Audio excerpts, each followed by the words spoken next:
Vous venez d'être nommé formateur en BTS Assurance pour enseigner la gestion des sinistres et des prestations et vous vous demandez quels sont les savoirs à enseigner aux élèves. La première chose à faire est de vous procurer le référentiel du BTS Assurance. Ce document recense précisément les compétences, les capacités et les savoirs qui sont indispensables pour l'obtention du diplôme.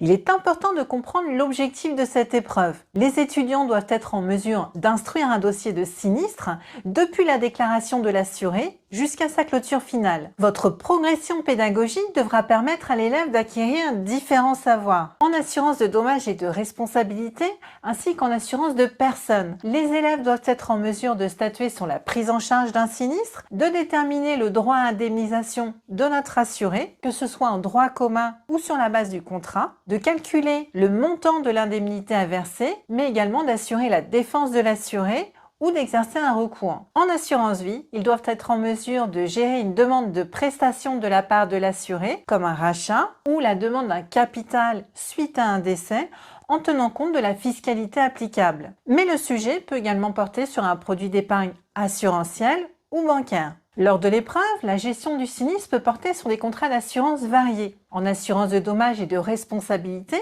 on peut trouver un sinistre portant sur un contrat d'assurance automobile, habitation, multirisque professionnel ou les assurances liées à la construction. En assurance liée à la personne, ça peut aussi bien porter sur une demande de prestation en santé, mais aussi en prévoyance, comme sur l'individuel accident, un contrat obsèque ou encore dépendance, mais également un contrat scolaire et extrascolaire ou une garantie des accidents de la vie. Le dossier peut également porter sur une demande de prestation sur un produit d'épargne assurantielle ou de retraite. En conclusion, pour aider vos élèves à réussir cette épreuve écrite, il est indispensable de leur enseigner le processus de gestion d'un sinistre ou des prestations offertes par l'assureur. Vous leur donnerez ainsi tous les outils pour réussir leur examen, mais également leur future vie professionnelle.